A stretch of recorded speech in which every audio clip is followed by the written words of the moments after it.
Okay, what we're going to do in a very brief amount of time is review and clarify what crisis chinuch is. What does it mean? And why is it the only approach that works with struggling kids? That's the goal. What we realized in past conferences is that without reviewing this, especially for people who've not been here before, I'm always personally amazed when my wife sits there smiling at me as if she's never heard it before. She's heard it hundreds of times. I'm guessing it's Kedai to hear the Chazorah. Okay. But for those of you who are here the first time or haven't, been used to this Mahalach, it's just really crucial as you go through a Shabbos like this, or you can be very, very lost listening to some of the speakers. If you don't connect the dots, l'chatchila, of what exactly is crisis chinuch, what does it mean? What is it we're doing? What are we trying to heal? And there's a specific mahalach that we've worked on year after year, refining it again and again and again to make it work. So that's the purpose of this. I'm going to try and capture it in about an hour and a half, if I can, hour and a quarter, the whole thing. The truth is, when I do this workshop in depth, it takes about 6 hours. I just want to be very clear. The same slides, the same workshop, to do justice to it properly takes a minimum of 6 hours. And even then I leave out some of the slides. So realistically, we're not going to cover everything. And I won't be going through all the slides. It's just not possible and not necessary to capture the essence of this. To really learn it. So the goal is it should be in your heart as a new way of looking at the sugya and understanding why we're doing what we're doing. Because a lot of what we do will sound, and you'll hear this over the weekend, that a lot of what we do in crisis chinuch sounds counterintuitive to the normative mahalach of conventional chinuch. And it is, because that's not what we're doing. Here's the presumption we have, and then I'll go into the training itself. The presumption we have is that for most of us, prior to us fully understanding and knowing deep in our hearts that our child needs a different mahalach, needs a different approach, is in serious crisis, is in serious pain, prior to us knowing that, almost all of us, I'm willing to guess, if I ask for a show of hands, we'd all put our hands up, that we all did the wrong thing for a long time prior to learning what's the right thing. We all repeated old formats of chinuch, of trying what we thought was chinuch, to control our kids and to get them to shtel tzu and let them know what they can do and they can't do. We did the wrong thing for too long. Normally, the problems with the kids start very, very early in life, and we're completely unaware of what it is that's happened to them. And we can spend many, many years doing exactly the wrong thing to what we think we should be doing. We do the exact wrong thing for years and years and years. And by the time the problem emerges, by the time we actually see it, by the time we realize the undeniable truth that this kid in front of me is no longer keeping Shabbos properly or dressing tsanua or they're eating tapas, by the time that's happened, the damage that has been done is not repairable through normative mahalach of parenting or chinuch. That doesn't work anymore. So we developed crisis chinuch to, in the long run, reach our kids. That's the goal. But bearing in mind that for most of us, unfortunately, we damaged profoundly our relationship with our child or children long before we really understood what was at stake. We had, unfortunately, discovered that we'd very much damaged our relationship with our child. And without getting that relationship back, our child can't get their life back. So this is what crisis chinuch is about. Now, we always start with what should it look like? What is normative childhood development? How should it look? What it should look like is something that creates healthy attachment with the parents. That's what normative childhood should look like. So one way of thinking of it is this mitzvah, that HaKadosh Baruch Hu created the world to be full of people. And we have a few rayas. I actually worked it out with Rabbi Schwartz together. We have a few rayas that what it means is that prior to any chiyuvim of installation of mitzvahs, that the second chelik of the mitzvah of Pirya Verivya, the mitzvah of bringing children into the world, the second chelik of that, as the chinuch explains, is this mitzvah of the Sheves Yitzhara. The Sheves Yitzhara means to fill the world with people. And what it means clearly, and again, we have kamarayas for it, it means creating a human being, a child, who is healthy in body and healthy in mind, who is happy, who is capable of self-love and capable of loving others. That's the Sheves Yitzhara. Bring up a healthy citizen of the world, so to speak. Fill the world, Hashem wanted, with healthy people who are capable of self-love, capable of loving others, healthy in body and mind, happy people. And that's prior to installation of mitzvahs. If you do that properly, we tend to find that mitzvahs install very easily, assuming that there's no other, determinants in their lives and problems and issues, but mitzvahs will install relatively easily. And in fact, here's the premise. The premise is that if you ever find a conflict between the installation of a mitzvah and the development in your child of being a healthy, happy, loving human being, then certainly pre-6 and probably pre-bar mitzvah, bas mitzvah, the thing that should always dominate is developing a healthy child. And that we become relaxed about the installation of mitzvahs. We never do it, ideally, at the expense of creating a healthy person. That's the mitzvah of Sheves Yitzhara. That alone, if we had known that, for most of us, if someone had actually taught that to us, if we'd been aware of that early on, if we really understood that, it would have been a game changer on its own. Another way of looking at that is the 3 stages of parenting. 0 to 2 is unconditional love. During that period of time, there's nothing your child can or should do that could make you angry with them. Because when you get angry with a little child, remember this, a child is born, its brain is very poorly mapped. That means the neural pathways in the mind, in the brain of a baby are extremely limited, extremely primitive. Basically, it knows how to cry, it knows how to poop, it knows how to eat. It doesn't know much else.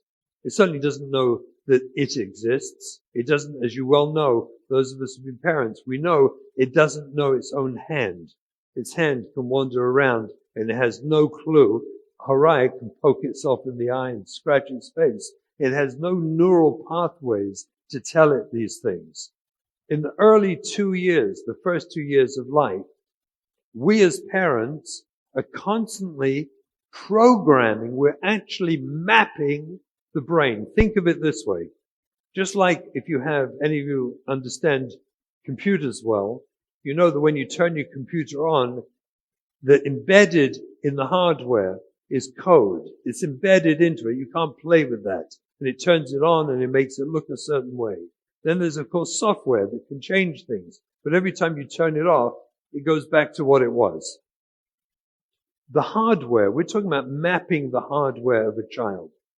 We're talking about our interaction with the child teaches the child everything about life. In the first 2 years, it's learning an incredible amount, probably more in those 2 years than it will ever learn in any 2 years of its life ever again. We're mapping those neural pathways. So if we map those neural pathways in a way that whatever it does, our response to it is always one of affirmation and love.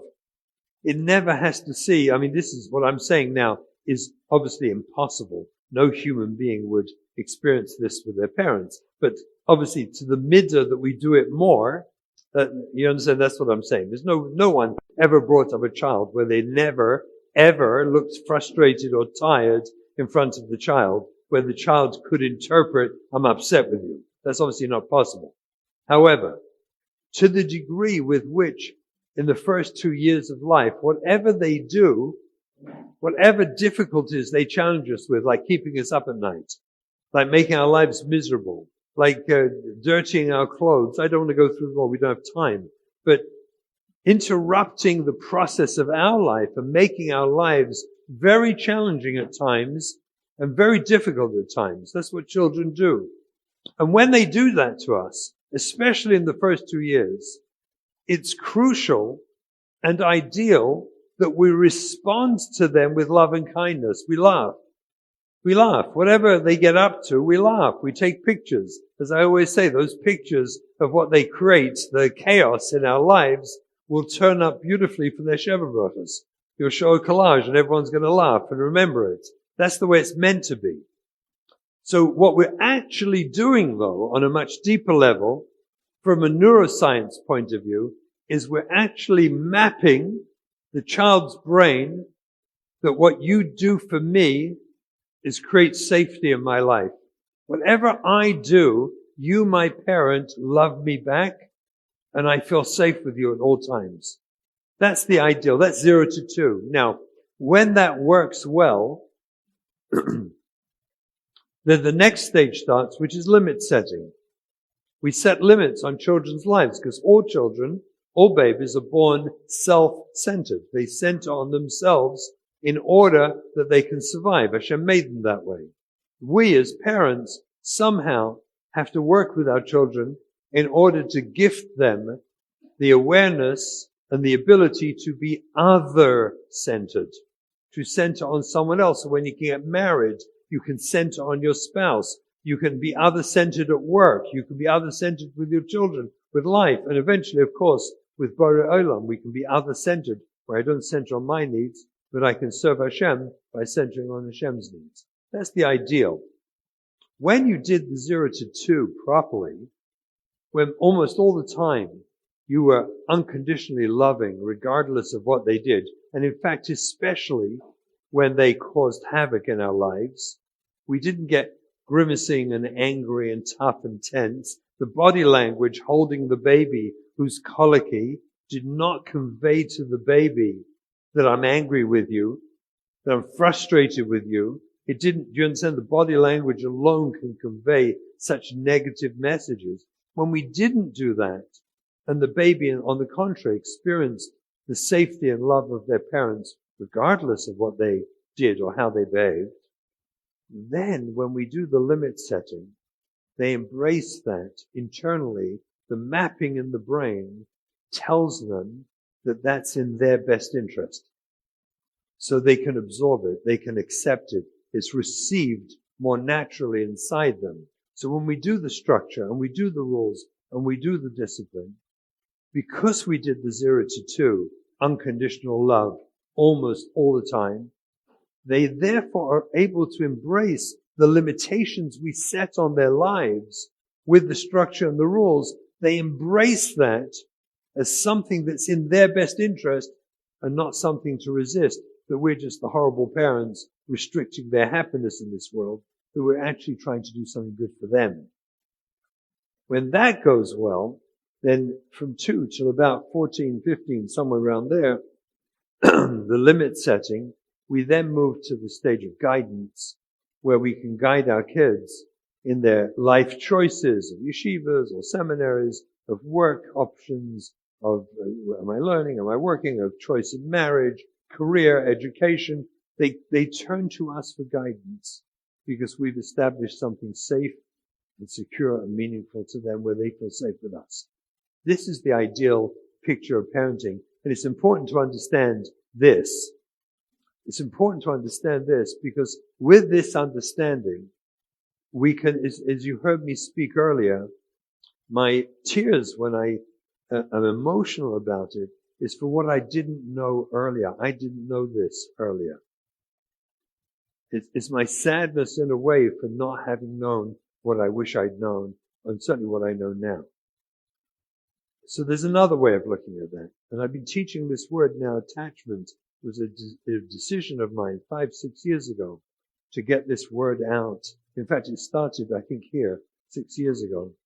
I wanted to teach this idea that we'd all understand, and it comes from Dan Siegel's book, Parenting from the Inside Out, and that's the idea of the 4 S's: safe, secure, seen, and soothed. Because really, conceptually, overall, this is what all our children need. If you don't know this yet, learn it. You could read the original in Dan Siegel's book, although he doesn't make as big a fuss of it as I do. I have to write to him and tell him one time. I think I've sold many of his books for him. Parenting from the Inside Out. It's a fabulous, fabulous read. But in the book, Raising a Loving Family, I do make a very big point of this, because it's clear to me that for us, conceptually, what we're trying to do with our children is to create an environment where they feel safe, secure, seen, and soothed. Safe in their relationships with us, safe in life, safe from not being bullied or hurt. They feel secure in the love of their parents, or secure, even if their parents are not married anymore, secure in the environment and care that they're receiving in life as they grow up. They feel secure at a Shabbos table. They feel secure with mitzvahs, that they don't have an angry parent who seems very upset with them if they don't do mitzvahs properly, which is a terrible, terrible way in this generation to teach kids to do mitzvahs. Awful. So they need to feel safe and secure, and they need to be seen. We need to look at our kids and try and recognize them who they are, not who we wish they were. Seen is chanechna pidakai. Seen is the vav on the end of chanechna pidakai. It's where we can extract from them their uniqueness. We're looking, thinking. We're not running a template in our heads of how we think we're meant to bring up our kids, which is for most people either exactly how you were brought up or exactly how you shouldn't, the opposite of how you were brought up because you hate it so much. It's one or the other. But we work with a template, unfortunately, of trying to get our kids, this group of things called our kids. We don't see them as individuals, and that's awful. Then they're not seen. It's not a matter of the kids in the bath, the kids in the car, and the kids to bed, where they're just this homogeneous group of kids. We know very well that when they grow up, they're distinct. All of us, look at us and our siblings. We're all different. We're all different when we grow up. You look at any family where the youngest are in their early 20s and the oldest in the 40s, and what you'll discover is distinct families running life differently. Excuse me.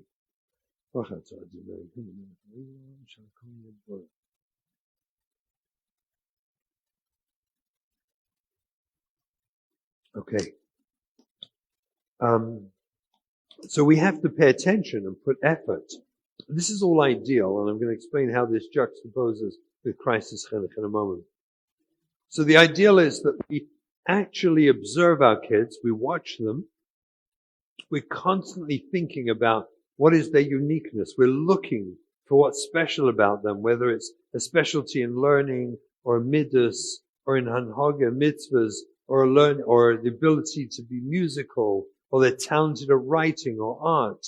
We always should be looking deeply, especially in the midas of our children, to see what's unique and special about them, and then reflect that back to them in a way they can use that information about what's unique and special about them to serve Hashem and to live a healthy and happy life in this world. That's seen. That's really what Chanechna Bidarka means. And the last of the 4 S's is soothed. What we're meant to be doing with our children is always putting a dogish on soothing them when they go through life's struggles and pains, when they hurt, even if they inflicted the pain upon themselves due to a lack of thought and insight. Even if they brought it upon themselves, we still are incumbent upon us to soothe them first, and perhaps tomorrow or the next day If necessary, we talk to them about what happened and perhaps what they could have done to avoid having that happen. In fact, very, very often, if we soothe them properly with no agenda, we soothe them in a loving, caring way, even when it seems pretty clear they got themselves into the mess in a certain way, they hurt themselves. If we soothe them properly, you frequently find that they themselves own what they did. You don't have to say a word of Musa. You don't have to say anything, because when they're soothed properly, especially if they've grown up in an environment that's safe and secure, then they tell you, and you never have to Musa them, and it comes out of them, and they grow up healthy. So this is another formula, which I'm going to use later on and show you why this is so crucial. This is another formula for how we're meant to bring up our kids. Had we all known this information at the beginning and been trained in this before we got married, it'd be a different world. Now, all this is all very nice. It goes together with, in the previous generation, the discipline was achieved through withdrawing love and showing an angry face. The previous generation, that's how it was done. Your father got mad with you and showed you an angry face, or your mother did. They withdrew love, showed you anger, and you got scared and you behaved. That was the previous generation. In this generation, it cuts our kids off from us. It undermines the world. See, the world has changed. This is one of the fundamental principles of why we had to develop crisis center, because the world changed. It's not the same world as it once was. And if you do offering anger and withdrawing love, then they just think you're mad with them and they hate you because they think you hate them. The world of children, the overwhelming majority, I would suggest somewhere in the region of 80% of all our children today, they do not respond well anymore to the withdrawing love and showing anger as a method of discipline. This is why one Chacham said that yesterday's discipline is today's abuse. And so often it is. On the contrary, I just want to be clear for the record, in normative chinuch, it's very clear to me that we are mechuyev to offer structure, rules, and discipline to our children. We're mechuyev. We're crazy if we don't. It would be a world of anarchy. We have to do it. The only difference is that this method of the old world of discipline is no longer the way to do it. On the contrary, we offer the structure, rules, and discipline in normative chinuch in this world today. We offer it by showing love, withdrawing the anger, letting them know, I'm not personally upset with you in the slightest. On the contrary, I'm here to help you. This is about you, not me. This is not about the functioning of my home. It's not about me keeping a clean place or getting Shabbos ready. I want to help you grow up as a healthy person. All that is part of the idealized world of chinuch, the idealized world in which we should be bringing up our children. Now, it's pretty clear to me, that's today's generation, it's pretty clear to me that what I just described, hardly any of us do. What we all do is more or less sort of this kind of parenting-ish. How shall I say it? Today's generation, it seems to me, we are so overwhelmed. We're so overwhelmed with life and the pressures of life. The modern inconveniences have simply made us more and more edgy and productive every second and more distracted all the time. Plus the fact that children, the nature of children change. Nevertheless, if we would do more or less what I just described, any of those kind of models of parenting, if we would do any of them today, then we would more or less have more or less okay children. Our kids would more or less be fine.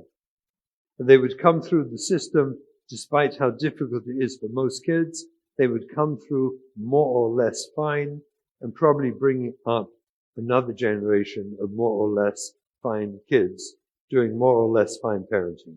That's probably the way the world would look. The problem is that what we realized is that more or less good parenting, which is what we all did. I'm pretty sure that almost all of us and everyone here in this room, we all did more or less pretty good parenting, sort of ish. All of us.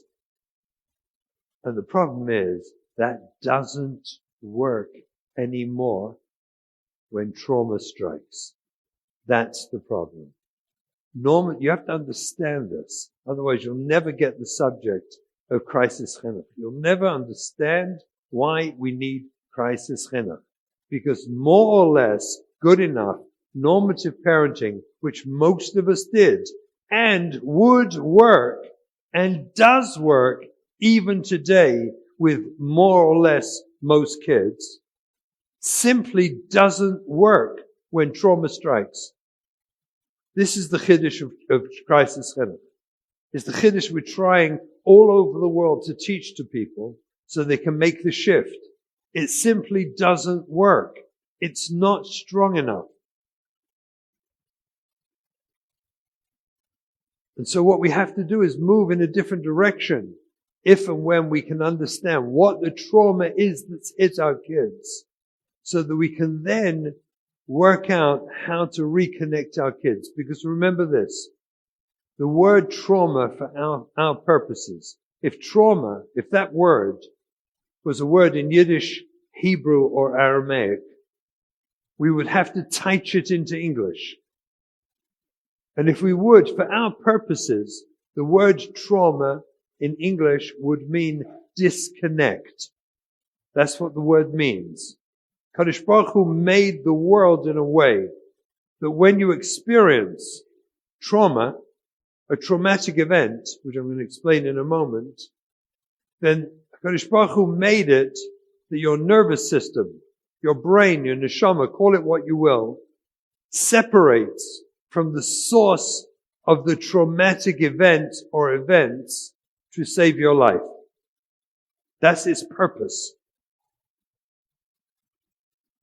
You're not meant to stay around being threatened where someone is being shot at, and you hear, like we do sometimes in Eretz Yisrael, and you hear shooting, you're meant to run. You're meant to get away. You're meant to hide. You're meant to be safe. But a wild dog comes running at you, barking ferociously, you're meant to run. And if you break someone's kalim on the way, you're potter. Kadosh Baruch Hu made it that we survive trauma by disconnecting from the source of the trauma. And normative parenting doesn't create resilience to help our kids deal with trauma. This is the tragedy of crisis chinuch and the tragedy of their lives. Normative parenting doesn't create resilience. For resilience, you need unbelievable parenting, outstanding parenting, unusual parenting. You need the 4 S's given to you as I received them from my mother. You need that safe, secure, seen, and soothed. Or you need any of the other models I just described.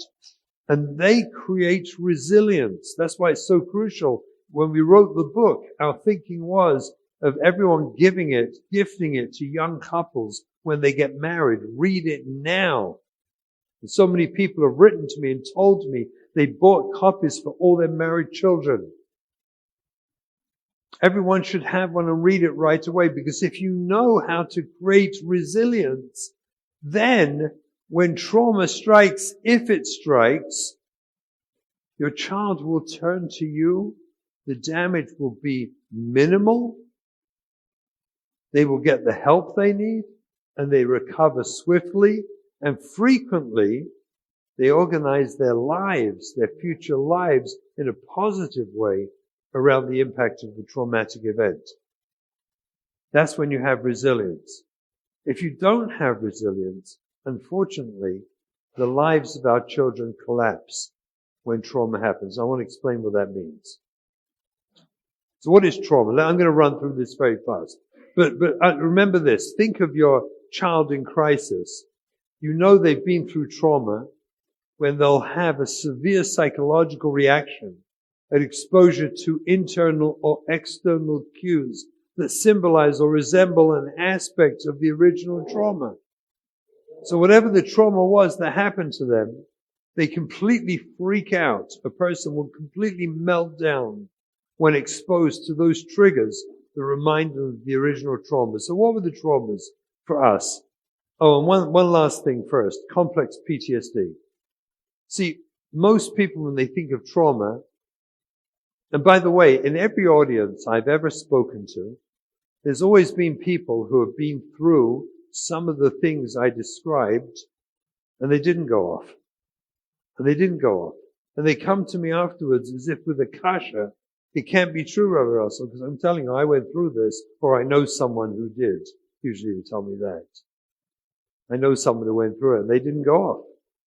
And my response is almost always, either that was the previous generation, or, which happened constantly in the previous generation, we had, I don't know, we were able to stick with stuff better in the previous generation than the children of today.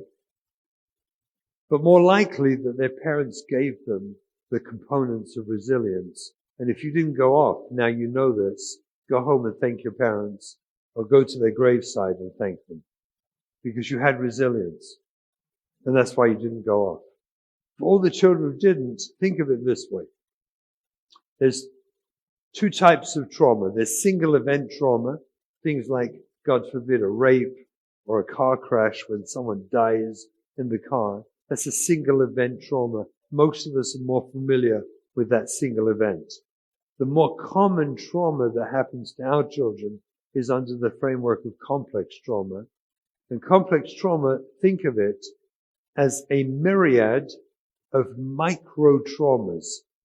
Thousands upon thousands of micro traumas that cumulatively and collectively cause the same reaction inside the person, the same reaction in their nervous system, in their brain, as would single event trauma. So it ends up, there are MRIs proving this with, for example, learning disabled children. That you can see that the impact on them of years and years of trying to learn left them traumatized.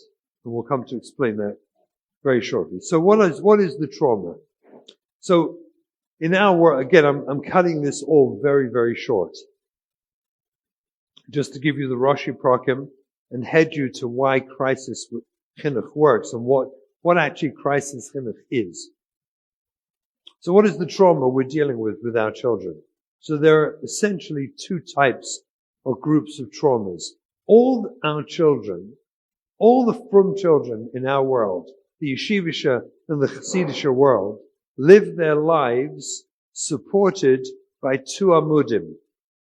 It's my hope that when I'm gone, someone will say, Amar Rabbi Shimon, al shnei amudim, olam hayeladim, oimed. I hope someone will say that over. What are these two amudim? One amud is the amud of Hatznei Aleches, walking humbly with Hashem. And the other amud is the amud of Limud HaTorah. Let's take Hatznei Aleches first. Hatznei Aleches is this beautiful bubble of life that we live in and go through life that governs, obviously, things like clothing and covering our body. It covers things like Shmir Sanayim and Shmir Saguf. It covers things also about walking humbly with Hashem.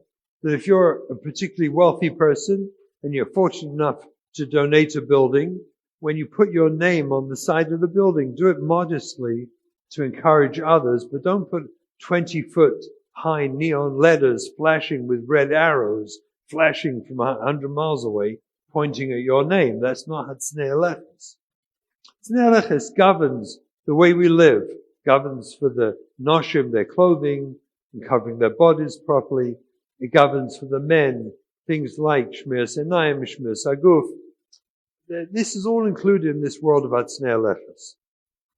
The first thing that falls, unfortunately, is Hatznei Aleches when the tragedy of sexual abuse occurs to our kids. Now, almost all of us are unaware when it first occurs.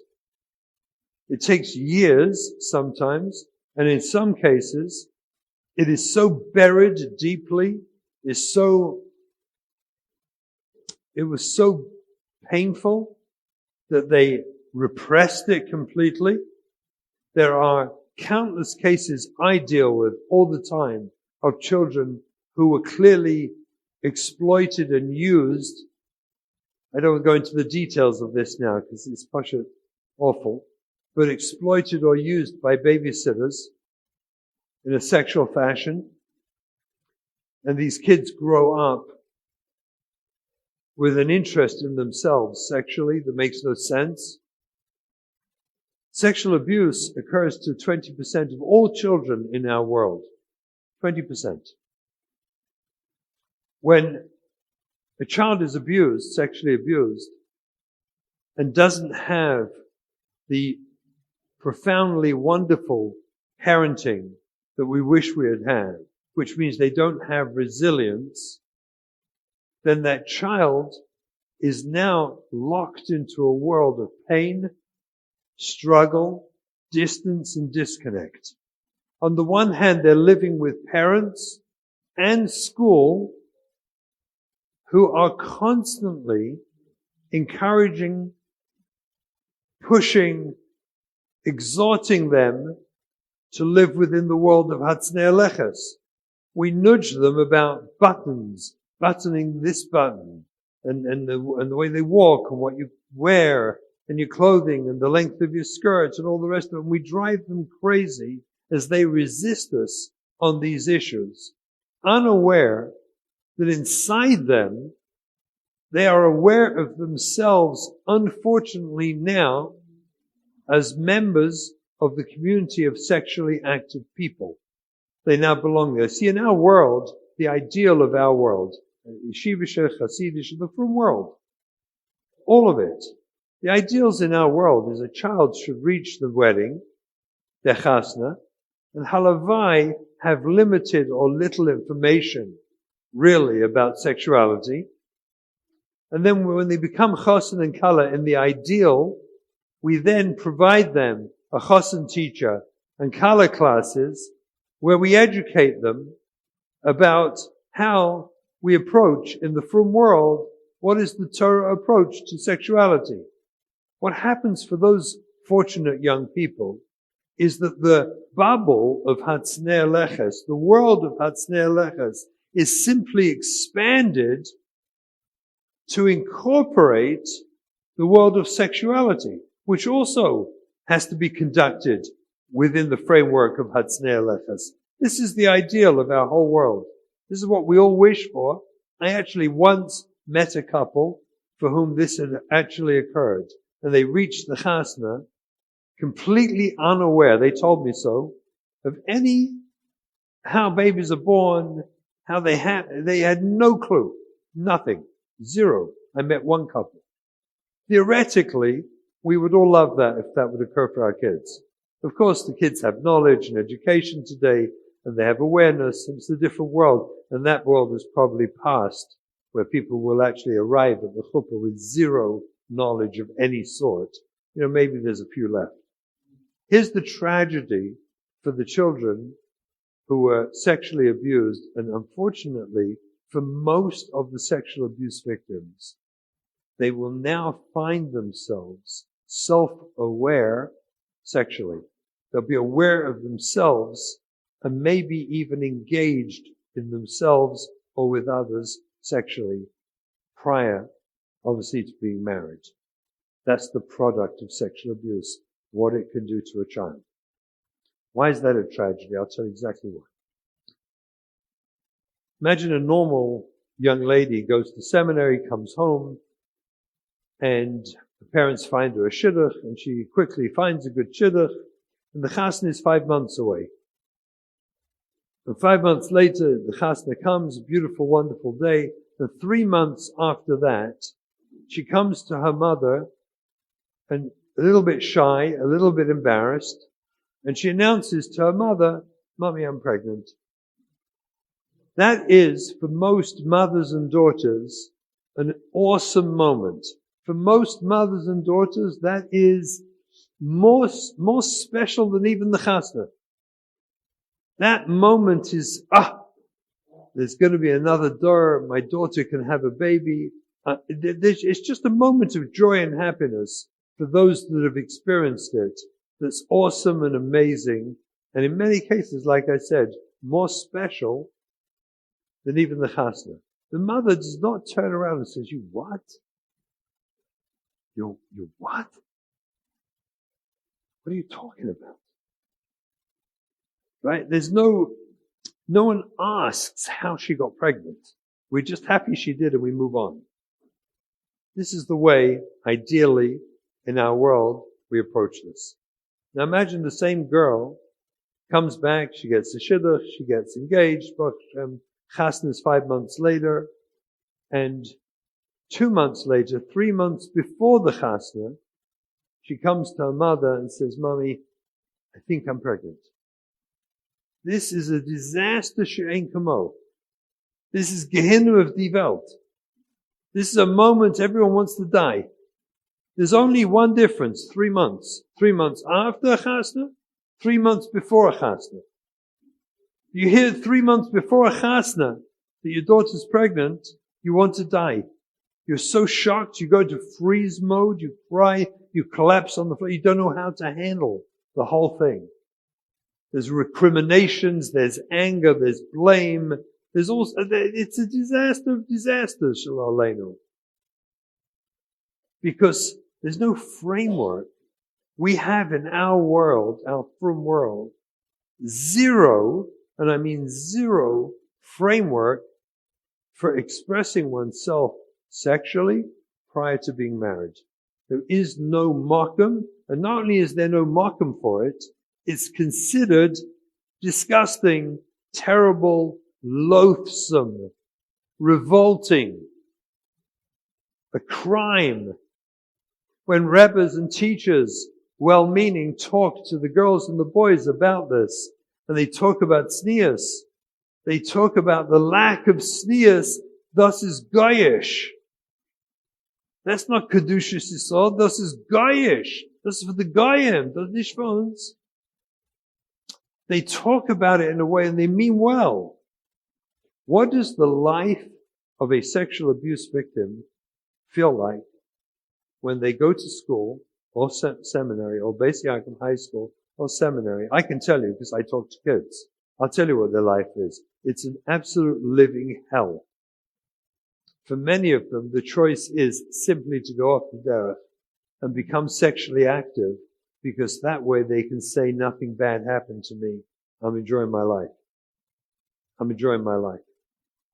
For many of them, I meet young girls many times who go to seminary in Eretz Yisrael they come to my office because they're shut down, depressed, distant, and someone's worried about them. They come in consistently overdressed, over-from dressed, like too much. Something's off here. And 99.9% of the times, they turn out to be sexual abuse victims who've shut everything down inside, and they've shut down part of who they are just to survive and stay within the system. The price, the mechir, that our children pay, our sexual abuse victims pay, it's a nightmare of nightmares. Their life is an utter nightmare.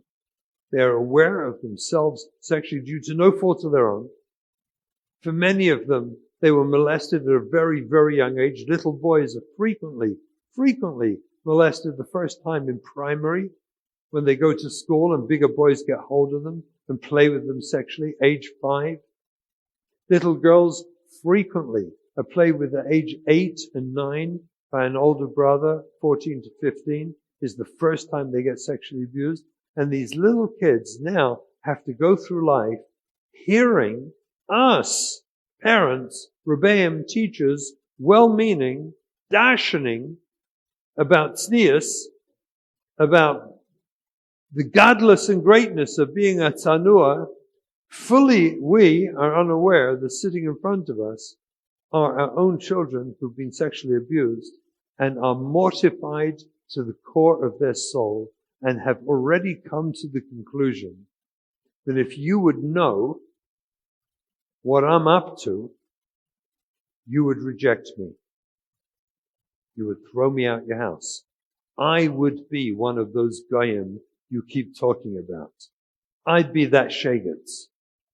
That's how you would look at me. And in fact, when we nudge the kishkas out of them about skirts that are too short and buttons that should be buttoned up, or wearing a slip, or wearing the right colors, or whatever else it is, and we chase after them and we make them do it, where they're already aware because they've been abused, we're actually destroying our attachment with our own children. We're telling our children, I don't know you, I don't love you, I reject you. I reject you. The projection they do onto us, the projection from their world onto us, is that Lu Yitzuya, Mami Tati, you would know, all my teachers in school, Lu Yitzuya, you would know my world, you would know my relationship to sexuality. And she's all of 13 at the time. If you would know that relationship, you would shaft me. You'd throw me out. And so that projection comes back on them and destroys any attachment we may have with our children. Unbeknown to any of us, what we see, unaware this could be a sexual abuse victim, what we see is simply a rebellious kid, not stelling zu, not keeping halacha. They got bad midas. That's what we see. And we need to knock it out of them. And so we punish them. We canas them. We ground them. We threaten them. We get mad with them for their reaction to abuse, which further destroys our relationship with our own children. And so they go off. Similar, this is just a mashu, just a mashu, sheba mashu, just to give you a flavor, a sense of the struggle they have. Similarly, the other amud of life is limud Torah. Even the girls today, the amount of Torah they have to learn and memorize in high school and seminary is mind-boggling. Mind-boggling. What we're doing it for. Why? But let's leave that for another Joshua. It just makes me crazy, I have to tell you. Why a girl has to know every radak in Shmuel base. Please, I don't know every radak. I didn't know there was a radak on Shmuel base. But they have to know every one of them and memorize. Sorry. Okay. Thank you. Shkosh.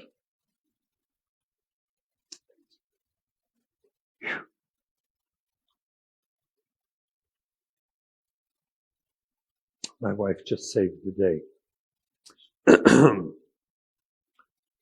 But imagine the life of a kid who's a sweet, innocent kid, would like to learn, has no reason not to, but unfortunately he has or she has either a genuine learning disability, as many of our kids had, a processing problem. You know what a processing problem is? Well, I didn't know, but our kids had them. Processing problem is where you can't process enough pieces of information quick enough. If you do, for example, think of it this way. I'm really good at juggling. I don't know if anyone knows this. I'm a fantastic juggler.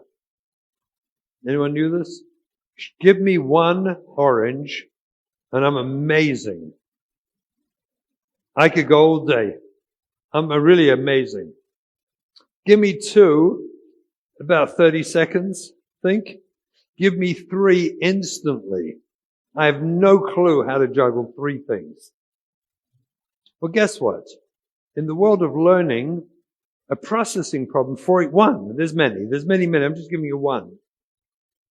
One example is where the teacher will tell you three distinct new pieces of information and then repeat them again and again and again until most of the kids are not looking you with a glazed look because they don't know what you're talking about. And you finally realize most of the kids get it, can write it down, and then you can do the next piece. What happens to most kids if they get 4 pieces of distinct information given to them? That's like giving a person 9 numbers for a phone number, and the area code is one you don't remember. You never heard it before. How many people can get 9 numbers first time remembered? Very few. If you know the area code, you can forget that because you remember that's that code. Now you can concentrate on the other numbers. 7 numbers. There's 10 numbers, right? 10, not right. 10.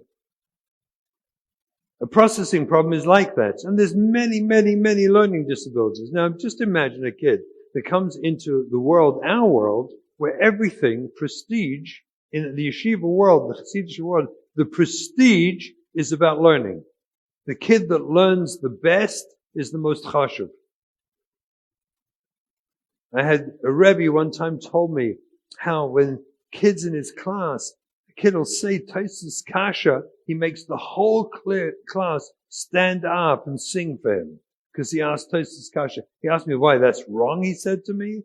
I said, it's terrible. He said, why is it so terrible? I said, it's not terrible if you find something for every kid in your class to be mitzdayan in, and all the kids get up and clap for them too. And sing for them too, for something they're good at. But imagine what it feels like to be a kid who goes to school every day and is fully aware, I will never get good grades. I can't. Watching that the prestige in the classroom, in the social hierarchy of the life of children, the prestige is the one who learns the best. He wins. Or she wins. She's the valedictorian. What is the life like for kids who can't do it? They either have real learning disabilities or they have de facto learning disabilities where they can't do it. There's so much sorrow going on in their head, medical, financial issues in the family, in the home. There's so much going on that's not their fault. They can't concentrate. They can't think. I had a kid who dropped out of Lakewood Cheder years and years ago, and no one worked out why, and they begged me to see him. I saw him, and it took me just a few sessions to chab what was going on. His parents lived in poverty, and the father had gone to work, left koilel, and then the mother had to too. And the house was a disaster. This kid would go home, run away from Cheder every day to go home and clean the house. A little tzaddik of a kid who got in trouble and was penalized constantly until we understood what was really going on in his life. How many children simply can't learn for a variety of reasons on the level that will give them recognition and prestige? Because in our world, recognition and prestige is granted to the learners. Imagine being a kid that every day of your life, your parents send you back into an environment where you're going to be affirmed to be a loser. And your parents push you back into that environment day after day, bribe you into it, threaten you into it, pressure you into it, to go back every day into an environment where you know you can't compete. You simply can't get prestige and recognition. Doesn't matter how hard you try, you just can't do it. And that happens to vast numbers of our children because the level is too high. And then we get them tutors, lots of tutors, to try and get the level up. And in almost all cases, the damage of that is also profound because what it affirms is you're willing to spend a ton of money on tutors on me because we all know you'll never be proud of me if I can't learn. You understand how kids see it? These poor children, these are relational developmental traumas, learning, spiritual, de facto learning disabilities. And it could go on and on. I could talk for hours on the different types of disabilities and struggles that interfere with the child's ability to learn in a normal and natural way. These kids all need to disconnect from our world because all the kids feel is traumatized by our world. It's not just the sexual abuse, the actual act of sexual abuse that traumatizes. It's the consequence and the secondary damage of the rejection, internal and external, from our world that now occurs to the children who have been abused. Does that make sense? What does this do to them, these poor kids? I'm going to jump right through all this. I'm not going into impulse disorder. What's the science? So this is what happens to a kid, any person who's been traumatized. You have in your brain a little tiny piece called the amygdala. And the amygdala's job is to watch with high-powered binoculars and all sorts of sonic ways of measuring and sensing is there danger. Its job is to sense for danger.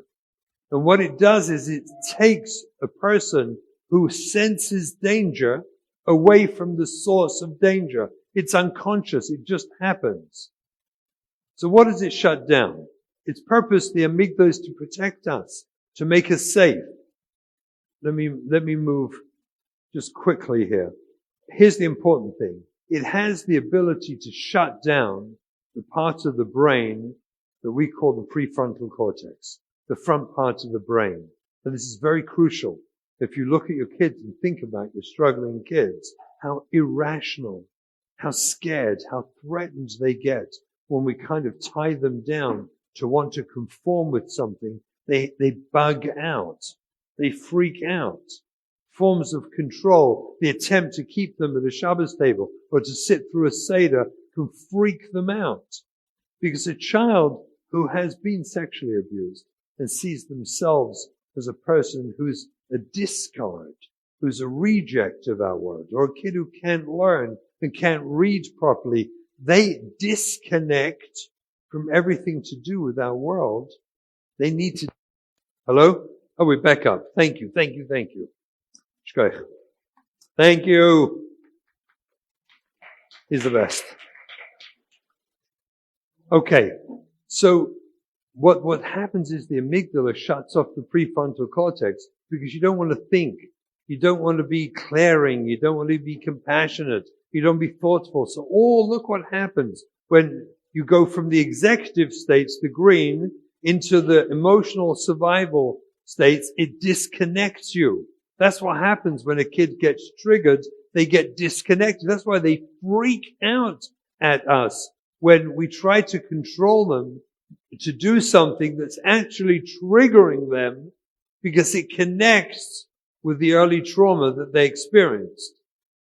Look at the prefrontal cortex. Look what a child loses when their brain gets triggered and it goes offline. Look at the 9 features of the prefrontal cortex.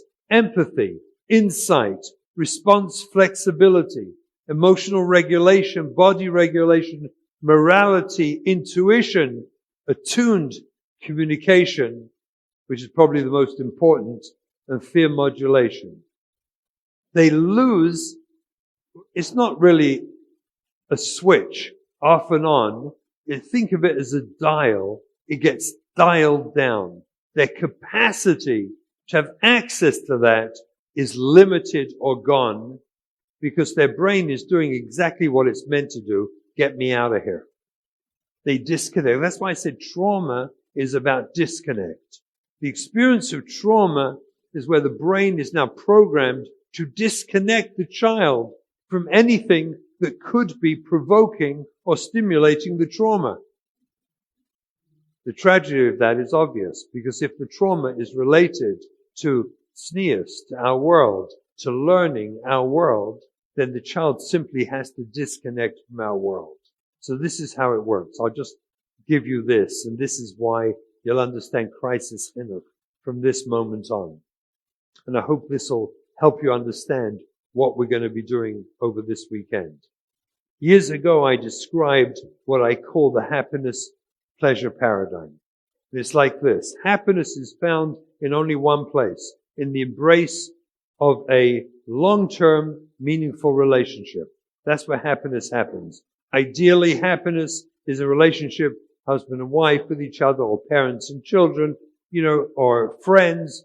Happiness is provided in that embrace of a long-term, meaningful relationship. And halavaya, we transfer that to Borei Olam as we get older, where we have a relationship with Tana, Gamiti, Mikola, Adunim, Shechoylon, and Motze. The greatest happiness we find is a relationship with Hashem. Halavaya. When this gets interfered with, when children get abused or learning trauma occurs, and there are many other traumas, I'm just giving you those two. They're the classics. But when the child has been sexually abused or they've experienced learning trauma, so they start disconnecting from our world and they're in a heap of pain.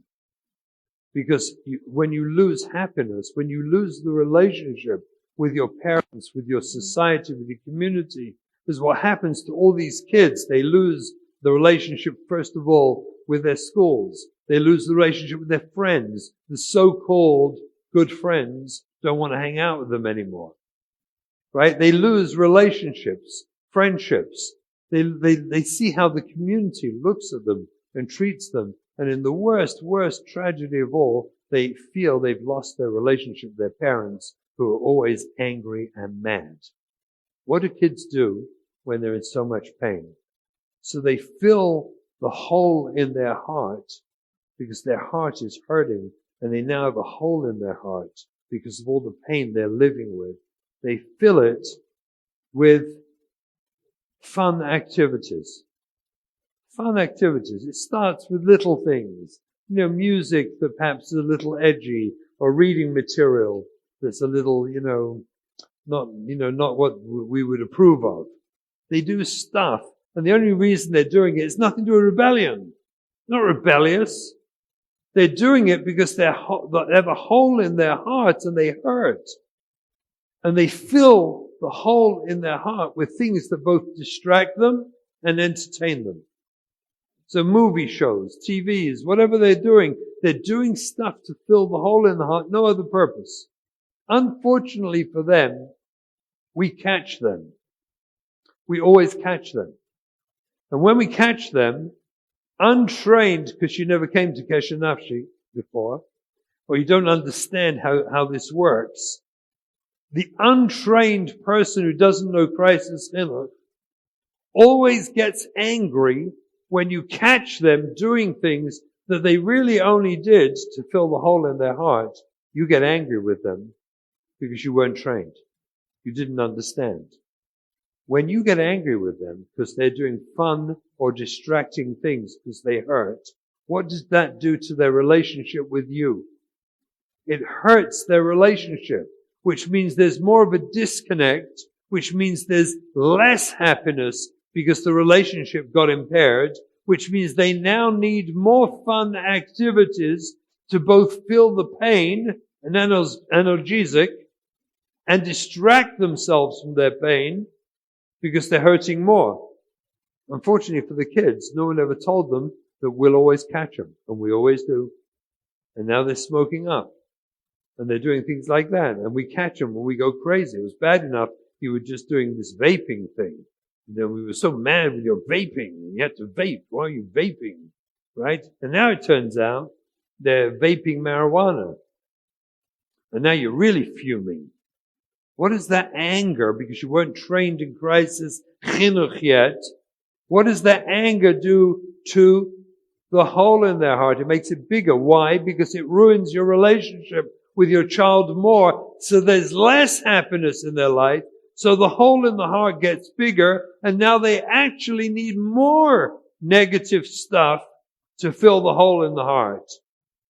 So they're watching movies round the clock, or TV shows round the clock, or they do harder drugs, God forbid, or they get sexually active, they find a boyfriend or a girlfriend, because they need to fill the hole in the heart, that's all. And if we don't catch them, if we don't understand this quick enough, and we keep catching them, eventually they feel, or we do, throw them out, God forbid. And they feel so rejected, they've lost us completely. And they either abandon us or we abandon them, God forbid. And they're in a soft kuch nefesh. That's what happens to kids going off the derech. And that can go very fast. That can happen in 3 months. If you're not knowledgeable and trained and aware, you didn't understand the lomdus behind it, then within 3 months, unwittingly, your kid went off the derech because you kept catching them, kept getting angry with them, they kept getting in more pain until you lost them. What is Christ's chinuch? Ready? Christ's chinuch is built around the principle of I will prove to you that I love you more than you defy me. I'm going to prove it to you. And here's how it works. Because I come into your room and I catch you smoking up. And instead of freaking out on your kid, you just say, I understand you need it. Don't panic. I get it. I'm so sorry I didn't understand that before. I'm so embarrassed I didn't understand it. And you go give them a hug. It's when you catch them watching movies all through the night because they got an illicit tablet in the house somewhere and hacked your Wi-Fi code somehow. They always do. They spent the night watching movies and they don't get up for school. And when you see them and catch them, because you walk in and they lost track of time, and it's 7 a.m. and they've been watching through the night, and you catch them, you say to them, don't panic. I get it. You must be in a heap of pain. And I'm so sorry I didn't understand it. I'm so sorry I didn't get it. Don't worry. I'll speak to you later. Go to sleep when you get a chance. So what happens is, when you catch them filling the hole in the heart with the so-called inappropriate behavior, when you catch them, but you tune into why they're doing it, you understand them and slowly but surely communicate to them, I get you. I understand you. I see you're hurting like crazy. I see you need this. And I'm so sorry I didn't understand this before. Conceptually, when you understand that and you communicate that to your child, what do you think that does to your child's relationship with you or attachment to you? What do you think it does? It repairs it ever so little. Every time you catch them, you repair your relationship ever so little, which actually means in the long run that the hole in the heart slightly shrinks because of our connection, repaired attachment, repaired relationship with the child. It actually shrinks the hole ever so little, which means as they go forward, they need less stuff to fill the hole in the heart. There's only one caveat. They don't trust you. They think you went to KN-10. They even saw clips online. They think you're playing with them. You listen to that Russell guy, right? So you come home and you go and say, I really feel your pain. And they curse you in your face. And they curse you with language you've never heard before and tell you to get out of my room.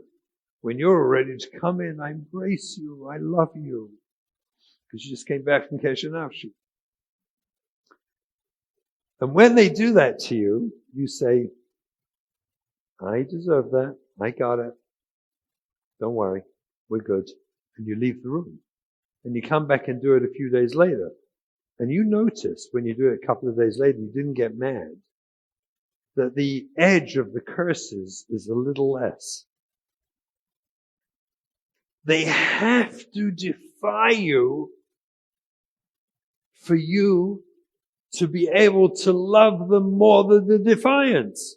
The defiance is a gift. A child, the essence of crisis chinuch, is a child will change their life better through their defiance than their compliance. Because when they comply, we're all playing the game. You don't see the real person. You don't see their pain. You don't see their suffering. You don't see what's going on. You just see their fear that they have to comply, so you can't heal. But when they defy you, you should jump in the air and clip your heels together. Great! I got a moment of healing. Thank you, Shefela. I mean, don't do that. But that's what you should feel inside. And when you start making the change to do this again and again and again, because this is the heart of crisis chinuch. I don't care what you do. I love you more than your ability to define me. And they'll take you on a journey, because when you say this to a kid, trust me, as I've pointed out before, it can take 28 years. It can also take a short amount of time. It takes time. It takes a long time for them to believe you and not to think you're just doing some clever thing that you learned to KN-10. They've got to believe it's your heart. They've got to believe you really feel it in your soul. Crisis chinuch is built around repairing your attachment with your child by walking through their defiance and understanding that defiance is actually just them healing the hole in their hearts. And instead of giving drushes about stupid TV programs they're watching back to back on movies, it's by us understanding if you need that, it's because you're in so much pain, you have suicidal thoughts. And you'd rather watch, and I would rather you watch all this shtus, don't say shtus, I'd rather you watch all this stuff than have suicidal ideation and want to kill yourself. I want you to survive. I want you to live. So we actually embrace the defiance as the vehicle and opportunity to, in the long run, help them heal. And we do that because my values, they know darn well, are against the things they're doing. They go to McDonald's and they'll buy it and they'll dafka leave it in your house, the wrapper. Why do they dafka leave it in the kitchen? Why? It's like, why don't they just hide it or throw it in the garbage? No, they have to leave a half-eaten McDonald's sandwich on your counter in your kitchen. Why? You ever thought why? I always think it's because they understand what we're doing at KN-10. So they're giving us the opportunity to heal them. They're gifting us, because if they threw it away, we'd never know. So how can they heal? But if they leave a half-eaten on Pesach McDonald's hamburger in your kitchen on your Pesach counter, and not in the bag, by the way, the half-eaten hamburger on your Pesach counter, right? What they just gave you is an opportunity to heal your relationship with them, because I love you more than I love my countertops being Pesach big. I can always clean and kasher the countertop. I love you more. You know what impact that has on a kid when they leave half a McDonald's hamburger on your Pesach counter and they wait for the explosion and it doesn't happen? And they'll ask you afterwards, you see anything on the counter? I know what you're referring to. Come on, Ma, you saw. Shefela, I cleaned it up. We kashered it. Don't worry about it. To me, it just tells me how much you're hurting. That's all it tells me, how much you're hurting. And as you do that more and more, that is crisis chinuch. Are you getting the picture? Through the defiance, not through the compliance, we learn to heal our children. That's where they can really heal. The gift of their defiance is the opportunity to heal them, knowing that their prefrontal cortex is offline when they get triggered. Why would we ever try to have a rational conversation with them? Why reason with someone who can't reason because their brain is offline?